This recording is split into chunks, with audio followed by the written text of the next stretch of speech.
ഞാൻ അകത്തായിരുന്ന സമയത്ത് അവിടുത്തെ സംസാരം വെച്ച് എനിക്കറിയുന്നുണ്ട്. MDMA ആയിരുന്നാലും ഏറ്റവും കൂടുതൽ ബാംഗ്ലൂരാണ്. ബാംഗ്ലൂരിൽ നിന്നാണ് നമ്മൾ വാർത്ത കേൾക്കാന്നുള്ളത് തന്നെ. സ്ലീപ്പർ ബസ്സിൽ വരുന്നത് പിടിച്ചു, അങ്കമാലിയിൽ വെച്ച് പിടിച്ചു, അങ്ങനെയൊക്കെ. ഞാൻ അവിടെ കിടന്നപ്പോൾ ഏറ്റവും കൂടുതൽ അങ്കമാലി സൈഡിൽ നിന്നാണ് ഡാൻസ് ഓഫുകാർ പിടിക്കാനാണ് റിപ്പോർട്ട് ഏറ്റവും കൂടുതൽ കേട്ടിട്ടുള്ളത്. അല്ല, ഇവിടെ ആലുവ ജയിലല്ലേ? Aluva sub jail. അവിടെയും ഈ MDMA കടത്തിക്കൊണ്ടുവന്നവരെ പരിചയപ്പെടാൻ ഒരുപാടുണ്ട്, ഒരുപാട് പേരുണ്ട്. വിദ്യാർത്ഥികളാണോ അതോ? വിദ്യാർത്ഥികളായിരുന്നു. ഇത് ബാംഗ്ലൂർ പഠിക്കാൻ? ബാംഗ്ലൂരിൽ കൊച്ചി പഠിക്കുന്നവര് ഇവിടുന്ന് ബാംഗ്ലൂർക്ക് പോകുന്നു. ഇവിടുന്ന് ആരെങ്കിലും വിടണയാണ് അവര്, എവിടെയുള്ളവർ വിടുന്നതാണ്. അതാരാണെന്ന് അവർക്കറിയാമോ? അവർക്കറിയായിരിക്കും. ചിലപ്പോ അവര് പറയൂല, അവർ ചിലപ്പോ പേടിച്ചിട്ട് പറയൂല ചിലര്. പിന്നെ ചിലര് ഇത് യൂസ് ചെയ്യണതിന്റെ അടിമകളായി കഴിഞ്ഞാൽ അവര് പറയൂല. പക്ഷേ ഈ ജയിലിനകത്ത് ലഹരി കിട്ടുന്നുണ്ടോ നിങ്ങൾക്ക്? അങ്ങനെ ജയിലിനകത്ത് എല്ലാം അങ്ങനെ പഴയതുപോലെ എളുപ്പമൊന്നുമില്ല. ഇല്ല. അപ്പൊ ഈ ജയിലിനകത്ത് 40 ദിവസം ആയി കഴിഞ്ഞാൽ സ്ഥിരമായി ഇതിന്റെ ഒരു അടിമകളുണ്ടല്ലോ, അല്ലെങ്കിൽ ഡ്രഗ് അഡിക്റ്റുകളായിട്ടുള്ള അവരൊക്കെ പലതും കാണിച്ചു കൂട്ടുന്നു. എങ്ങനെയായിരിക്കും അവരുടെ ഒരു സ്വഭാവം? പേടിച്ചാണ് ചിലരെടുത്ത് കിടക്കുന്നത്. ചില സമയത്ത് പുതിയ അഡ്മിഷനൊക്കെ വരുമ്പോഴത്തേക്ക് ഭയങ്കര വയലന്റ് ഒക്കെ ആവും. ലഹരി കിട്ടാതാകുമ്പോ അത് കൊണ്ടിടുമ്പോ ആദ്യം കുഴപ്പമില്ല, അടുത്ത ദിവസമൊക്കെ ആകുമ്പം വെറുതെ ഞങ്ങളുടെ ദേഷ്യം. ജയിലിനകത്ത് വെച്ചാൽ അവരൊരു രീതിയുണ്ട്, ഒരു ചിട്ടയൊക്കെ ഉണ്ട്. അവർക്ക് അവരവരുടെ കാര്യം അവരൊരു കഴിക്കണ പ്ലേറ്റ് അവരൊരു കഴി വെക്കണം, അങ്ങനെ ഇങ്ങനെയൊക്കെ. ഇവരുടെ രീതി എങ്ങനെയാണ് ഈ ഡ്രഗ് ഉപയോഗിക്കുന്ന രീതി? ഇവർക്ക് ഭയങ്കര ദേഷ്യമായിരിക്കും. ചെറിയൊരു സൗണ്ട് കേട്ടാൽ തന്നെ ദേഷ്യം, അങ്ങനെ ഇങ്ങനെ. അങ്ങനെ വയലന്റ് ആവുന്നവരുണ്ട്. പിന്നെ ഞങ്ങള് റിപ്പോർട്ട് ചെയ്ത് കഴിഞ്ഞാൽ പിന്നെ അവര് സെല്ലിന് മാറ്റും, അങ്ങനെയൊക്കെയാണ്.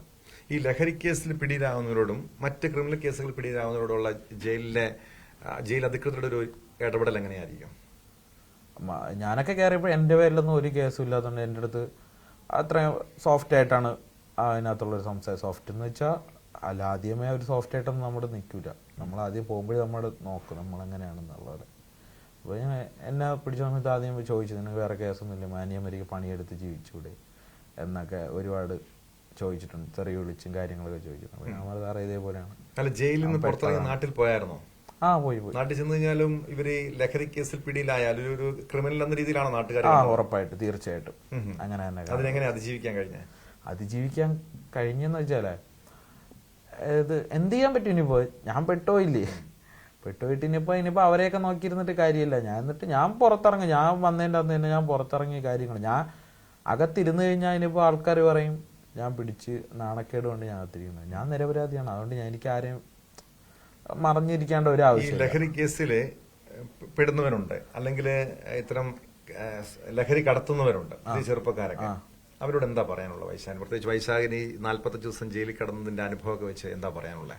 45 ദിവസം ജയിലിലല്ല, 45 ദിവസം ചിലപ്പോ അങ്ങനെ പറഞ്ഞു കഴിഞ്ഞാല് ഇന്നത്തെ ഇവിടത്തെ പിള്ളേർ വിചാരിക്കും വേറെ 45 ദിവസമല്ലേ കിടന്നിട്ട് ഇറങ്ങിച്ച പിടിച്ചു കഴിഞ്ഞാൽ 45 ദിവസം ഇല്ലെങ്കിൽ ഞങ്ങളെ ലൈഫ് സെറ്റിൽഡ്, ഈ ഒരു ചിന്ത വരും. അതായത് പിടിച്ചു കഴിഞ്ഞാൽ 45 ദിവസം തന്നെ ജാമ്യം എടുത്തിറങ്ങാം, ഇല്ലാന്നുണ്ടെങ്കിൽ നമ്മൾ രക്ഷപ്പെടും, ലൈഫ് രക്ഷപ്പെടും. പക്ഷെ അങ്ങനെയല്ല. ഒരു കാര്യം മാത്രം മനസ്സിലാക്കുക, 45 ദിവസം കഴിഞ്ഞ് ജാമ്യം കിട്ടുന്നു, അതും നമ്മുടെ ബി ക്വാണ്ടിറ്റി ആണെങ്കിൽ മാത്രം. ഇന്റർമീഡിയം ക്വാണ്ടിറ്റി ആണെങ്കിൽ കഞ്ചാവിന് 20 കിലോയാണ് ഇന്റർമീഡിയം ക്വാണ്ടിറ്റി.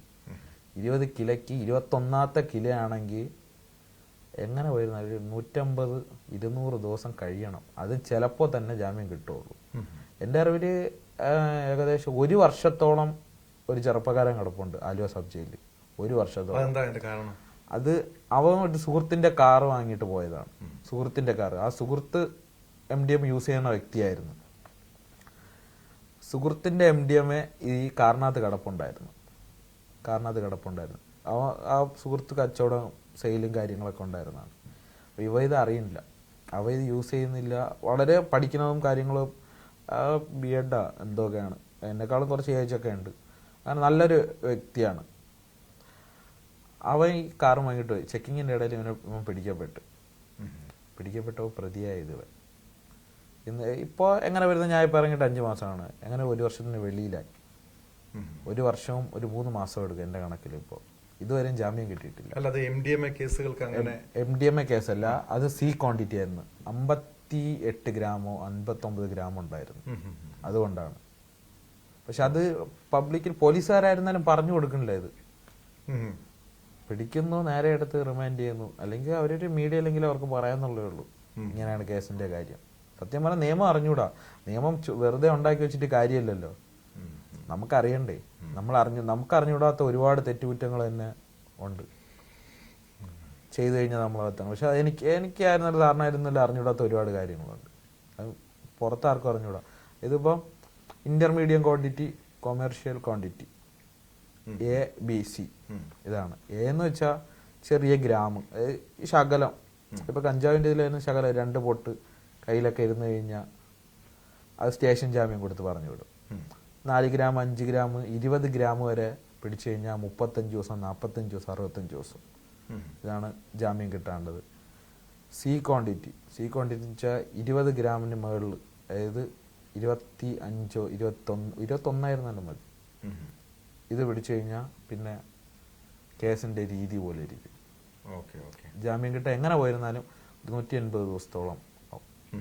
അതുവരെ ആ വെളിയിൽ ഇത്രയും ദിവസം പാറി പറന്ന് നടന്ന വ്യക്തി ആ 150 ദിവസം ആ ഗ്രില്ലിനകത്ത് തന്നെ.